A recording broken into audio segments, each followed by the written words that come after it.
being a best friend with a celebrity, everybody thinks that, oh, because you're connected to this person, then your life is just as grand as theirs, or you got it, or they helping you. Baby, didn't have a job, living with my parents, a single mom. All this happened to me this past year. Jesus. And then it's like to not have resentment in my heart towards you because I saw you do this for other people. I saw you give a check to somebody to help them through whatever they went through. And it's like, God, like nobody didn't give me a handout, but guess what? That wasn't your responsibility. God had to take me through that for my own season, for my own thing. I had to get my car repossessed. Jesus. I had to go through the food stamps line. I had to be on Medicaid. Because whatever I'm building my story too. Wait a minute. But it's like, as a friend somebody who has it, it's hard to digest. Putting it on Jesus is crazy as hell. Look, I first saw that clip go on the internet and I thought that, man, she's telling a true story about a friend who was dealing with a situation and they had a friend that was a celebrity and they just weren't helping out. But when I found out that the friend in question was her, the woman talking, Shekinah, and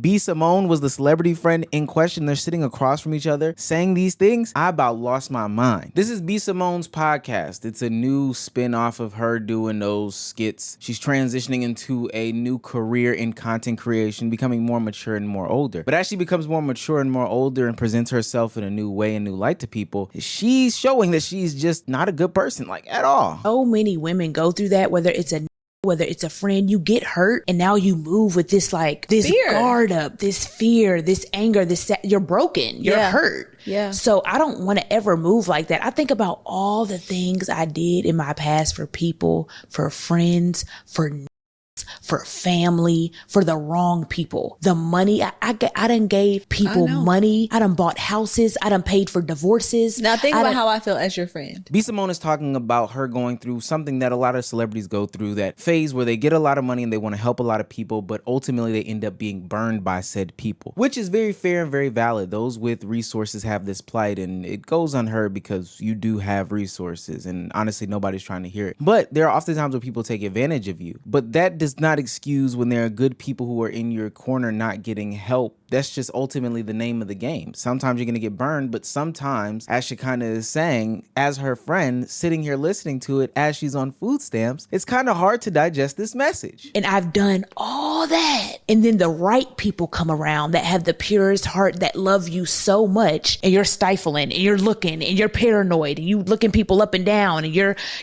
it's anxiety. That's not coming from a healed place. It's coming from, like you said, bitterness. Yeah. Okay. It's like a guard is up. Yeah. I've never been like that in my life. And I feel like I'm coming out of that slowly. Yeah. But there was a little moment where I had it, like I was heavy. I was like, and I was aware. I was like, I do not want to be like this. Yeah. I feel it. Yeah. I hear it in my tone. Like, I agree with you. I can't even say I disagree with you. I feel it. Yeah. You were like, pain. okay. Yeah. Okay. Okay. Let's catch it. Yeah. Let's catch it. Yeah. You were swallowing it though, because you didn't have nothing. Okay.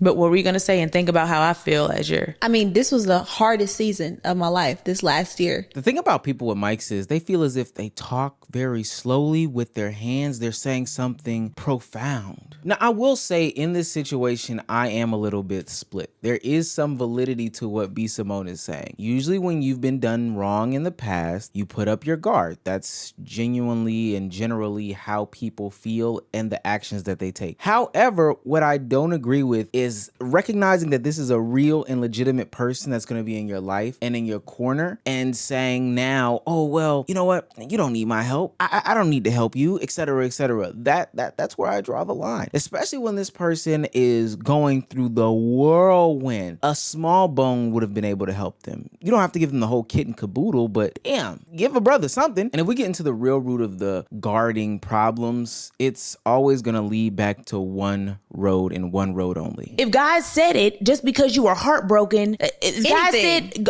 go, that's your husband, but now you fearful because the last nigga cheated, you done missed out on the whole blessing. The whole blessing. Yep. You can't let the past pain and the past heartbreak and the past relationship breakup and the past anger and sadness and brokenness keep you from doing it again, trying it again. Oh, Lord. It's always a man. It's always a man that's gonna stop you. Yeah, you trying to throw your repressed feelings and anger about men into this mix as to why you didn't help your friend should have been one of the final smacks in the face that caused your friend to smack you in the face. That is not an excuse at all. Your friend was absolutely struggling, and because you couldn't keep your legs closed, and because now you are jaded to giving people things, then all of a sudden your friend has to struggle? I don't even understand that, and a lot of people don't. I don't know why B. Simone is in the habit of getting on the podcast and telling us about all of her terrible friendships. This go around, B. Simone's best friend is talking about how she was on the verge of homelessness, car was getting repoed, while B. Simone was on wilding out, counting checks and doing all these things for other people. Now the best friend is talking about how she was going through all these sad things while her best friend was a celebrity. And you would think B. Simone and the best friend are talking about somebody else, the way B. Simone is talking about, Jesus, my God. Just egging it on like this must have been such a hard time for this girl. Come to find out, B. Simone is the celebrity best friend that she was talking about. I'm telling you, it's something about B. Simone. She will make it through a cancelable moment. She done been canceled like 4 different times. I swear to God. I think B. Simone and her best friend are using the term a little too loosely. I don't know if we've changed the definition of best friend over the years, but not only are they not best friends, they're not even friends. Yeah.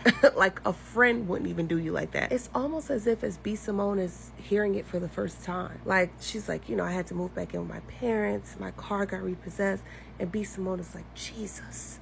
Like, did you not know these things? Like, it wasn't like, I know, like, I'm so sorry that happened to you. She was like, damn. Like, what?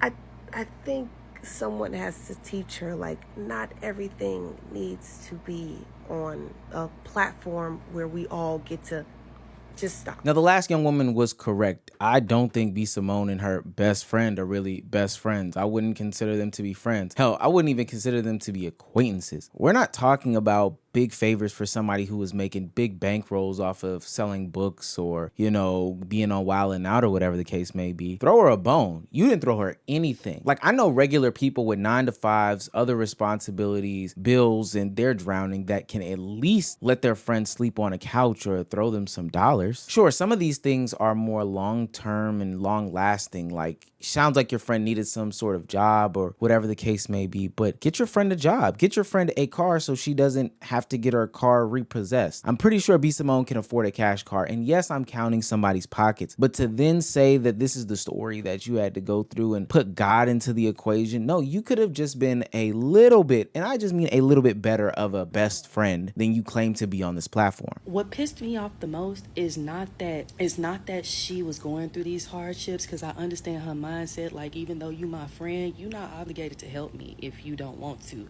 But at the same time, if I call you my best friend and I reach a level of surplus or a level of status to where I am rich and famous, you coming with me. B. Simone over there talking about some Jesus. I'll slap the fuck out of you in his name. Now, there's been conversations about whether B. Simone should have been more involved in her friend's life. Did she even know in the first place that she was struggling, or did she know to the degree of which the struggle Hood went through? And to me, honestly, I don't think that I can consider somebody my best friend if I don't know what's going on in their day-to-day life. Now, me as a man, I don't talk to my friend every single day. We don't yap on the phone. We're not having conversations constantly. And we may not even get into the personal conversations like that. But I am aware of pretty much everybody in my surroundings and immediate circle. So if they are going through something, I can kind of sense it. Hey, you took 3 Ubers in a row. What's going on? I thought you had a car.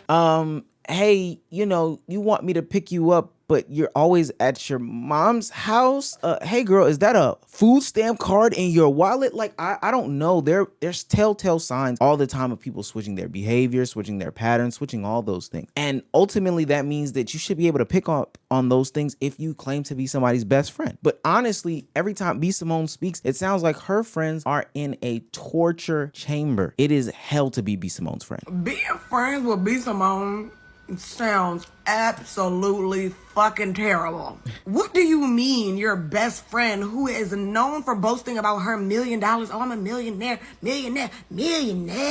is watching you struggle, and not just regular kind of struggle?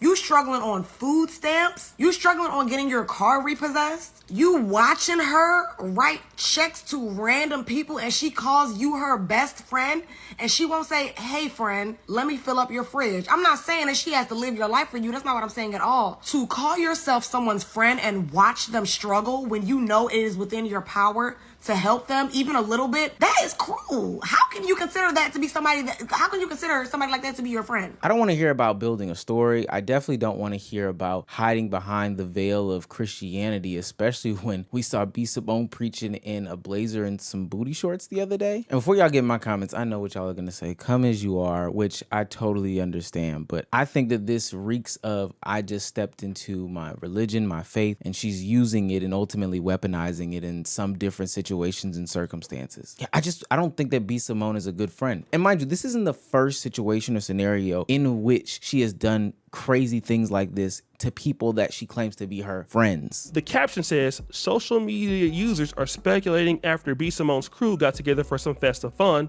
but the vibe seems a little off with all of her friends unfollowing her. Adding to the plot, Letitia Gardner commented that they're only missing their late friend Jackie O, and it looks like Megan Ashley has been added back to the mix. What's really going on behind the scenes, or do y'all think this is a stretch? Luckily enough for us, Letitia Gardner came and actually commented. She said this, honestly, she said we don't serve her anymore and cut us all off individually, and we still don't understand why. But we all respect her decision and wish her well. We're grateful we all still have each other. This was no shade to her. Now, don't get me wrong, that's just one example of her friends being thrown to the side by B. Simone. But that also doesn't excuse the time that right after her friend's passing, she then decided to do a paid close friends in order to get more of the inside scoop about the deaths and how she's mourning and how she's grieving. I don't know. This all lines up with somebody who would also plagiarize 90% of a book and then also leave half of the pages blank and shit like that. Like, B. Simone has historically not been a great person, but the overall conversation about, not helping your friends, not giving them handouts, and them having to earn it has spiraled out of control. And I don't think that a lot of people ultimately do agree with B. Simone, but we've got to be able to have our communities back. Our community has our back, and definitely in a time of need, we should be able to support them. That's if we consider ourselves to be good, friends or even acquaintances with some of these people. Another loser, another day.